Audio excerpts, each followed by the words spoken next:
There's so many representatives of what it's like to be out there in medical school as a medical student, as seen in TV shows, books, and other types of media. Welcome, my name is Mohammed Alaugan, and I'm a second year in Wrocław Medical University. And I've decided to make a video about medical school expectations versus reality.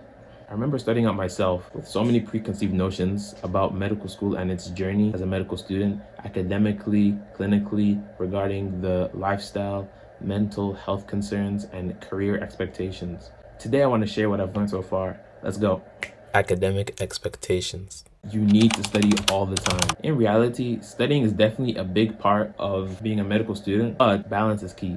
I personally have a variable study schedule depending on the class and how close I am to a test. When you're planning, you need to be able to schedule in the fun.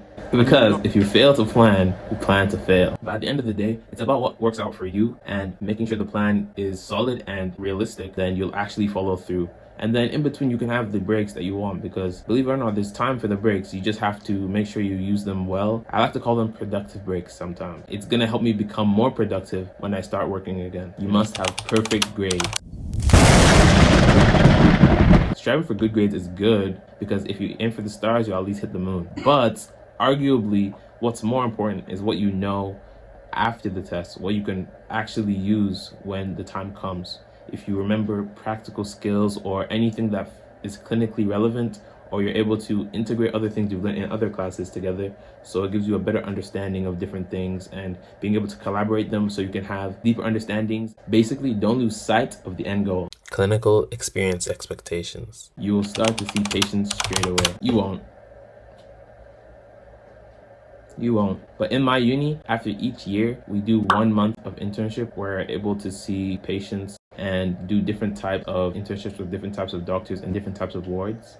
I will say that we aren't really prepared when we go inside. We do learn 1 or 2 things from first aid classes, but once you see patients, don't be intimidated, because you still have time to learn, and the nurses and doctors understand that don't know much, and you're freshman. Clinical rotations are always exciting. I won't lie, during the first internship I had, they weren't the most exciting things. I would say the peak of excitement was when I was actually doing things, or I knew how to do things I was learning, or like I heard something new that I didn't know about, or things started to connect from my real classes. I was like, finally, things applicable, I can use this. But things like going there, looking for the doctors, looking for the nurses, definitely isn't as enjoyable. But when you do get to use everything you've learned, rewarding, I would say. And this one's a bit more relative to each person, because you might have a really good clinical experience, you might have a pretty bad one, because it really depends a lot on uncontrollable variables that really are in the hands of you partially, but also just the hospital you go to, the patients you see, the nurses or doctors that you work with. I will say one lackluster thing I don't like, but it's just part of my experience, is that the language barrier kind of makes things a bit worse. Well, last year I went through so many different experiences, so many different trials, so many different experiments, so many different procedures that I've never done before, and with patients that gave me irreplaceable experience that I'll always remember, to be honest. So it's definitely worth it, and you will enjoy it. It just won't be like, wow, every single time.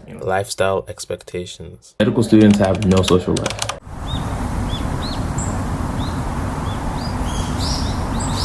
Okay, this one is kind of true, but it depends. It really depends on what you're willing to do, because you almost have to be the one to initiate things you want to do, such as hobbies, hanging out with friends, even making friends in the first place, or just doing things in general.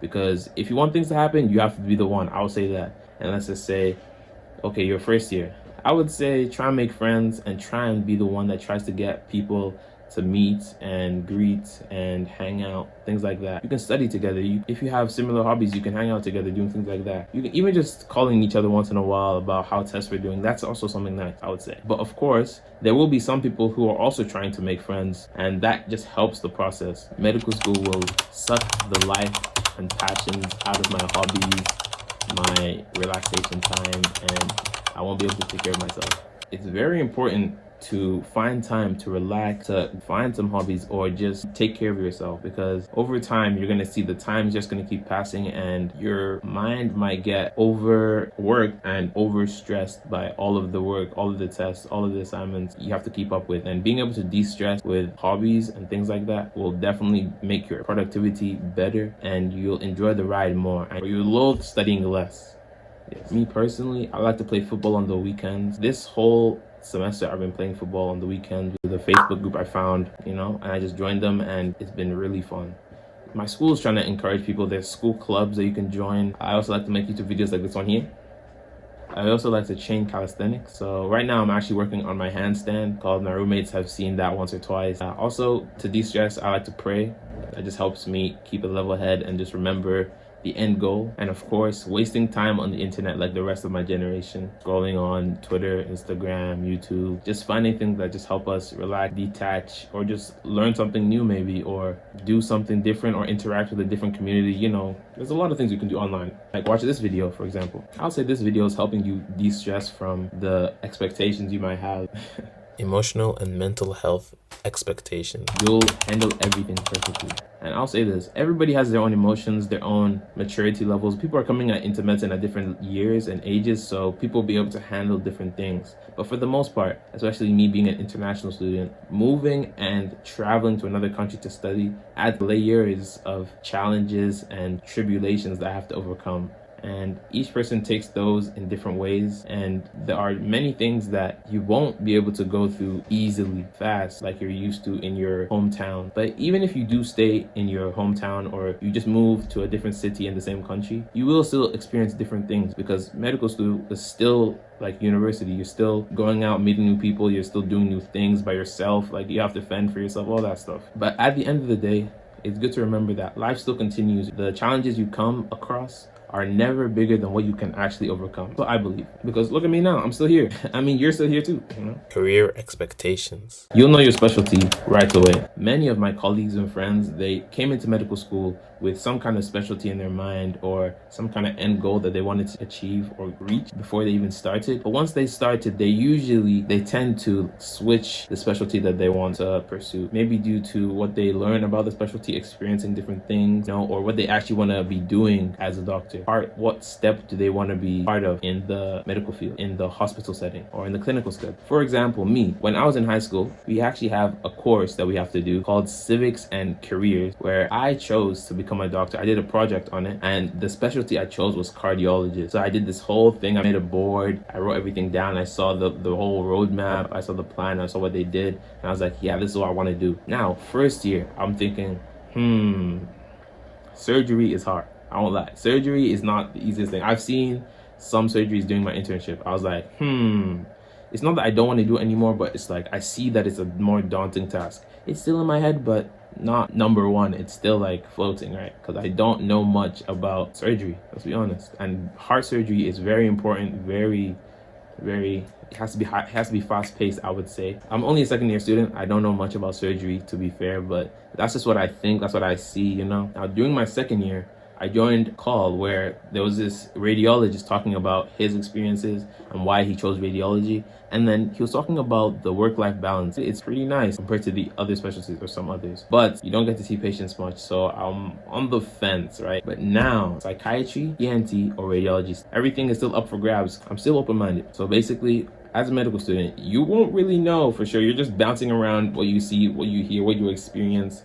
Eventually you'll find one, but medical school guarantees a high-paying job. This one is true, but it loses sight of the whole picture. While it's true that doctors do make an above-average salary, it's very important to highlight the journey that it took to get there. Medical students have to pay tuition, living fees, cost of obtaining a medical license, cost of board certifications, and a lot of that can add up really quickly. Managing student debt is a significant concern that medical students have, especially when we're starting off and our salaries are a bit lower. But yes, eventually we will get to there. While I have challenged and clarified the expectations to reality from my perspective and my experiences, you're still gonna see your own differences, and everybody has their own kind of stories and variation in what they've experienced and seen.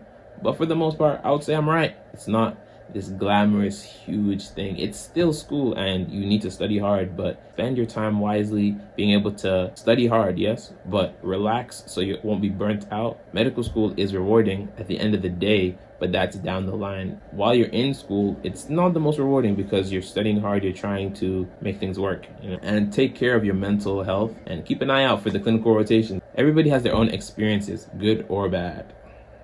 You know, it depends. And eventually you will hopefully have a good experience. For this video, I genuinely just don't want you to be too overwhelmed. I hope you at least learn something, see what it really is like. It's not as crazy as it might seem in the TV shows, the books that you read, or what people show on social media. At the end of the day, we're just people and we just experience school for school. And hopefully you enjoy the experience and the journey along the way. And that wraps up the video.